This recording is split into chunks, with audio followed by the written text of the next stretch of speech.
Hey guys, thanks for checking out my swatches, but before I go, I wanted to just pop by and mention a couple of things.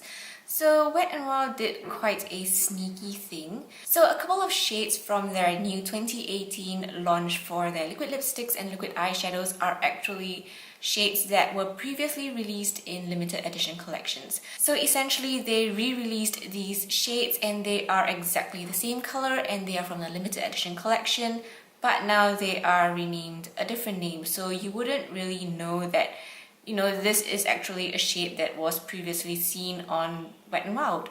And it's also kind of difficult to compare shades if you are shopping online, and even in person in a store. I don't think the stores carry much of like the limited edition stuff anymore, so you can't really compare the new stuff with the limited edition collections. So from the metallic line, we have two re-releases from the Midnight Mermaid collection.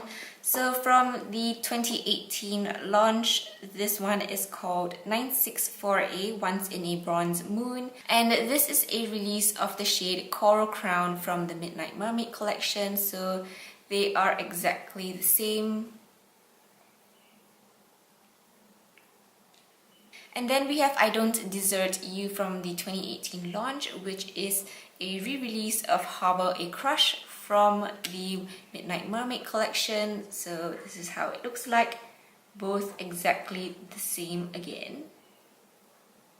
And then from the Halloween collection, we have Sleepy Halo, which was re-released as Loose Change in the 2018 launch.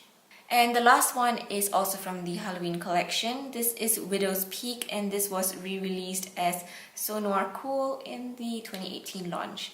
So the funny thing is that the swatch that I saw for Widow's Peak online was kind of like a charcoal grey, and so that is what I thought this shade would be.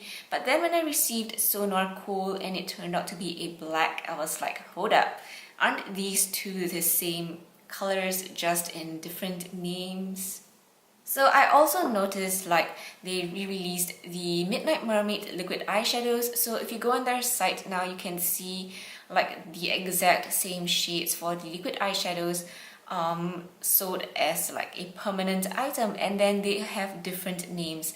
So I think that this is very misleading on Wet n Wild's part, and I'm pretty sure that they launched these and advertised them as completely brand new shades. So that is just something for you to note while you shop. So if you have something from their previous collections, you may not necessarily need all of the new shades here. Also, I want to point out that because most of the shades are pretty unique and interesting, the formula may not be the best and they may not be on par with what they previously had for like their classic shades. So a lot of these shades apply a little bit streaky and patchy, but they can be fixed with a second layer. And I think apart from this red shade, most of them apply with a little bit of patchiness. It's not super obvious, but you might have to work with it. But Wet n Wild's matte liquid lipsticks are my favorite matte liquid lipstick formula, so I really recommend them if you want something, long-lasting, transfer-proof and comfortable. Alright, so that is it. I hope you guys found this video useful and enjoyed it. Thanks for tuning in with me, and I'll see you guys soon in my next video. Bye bye!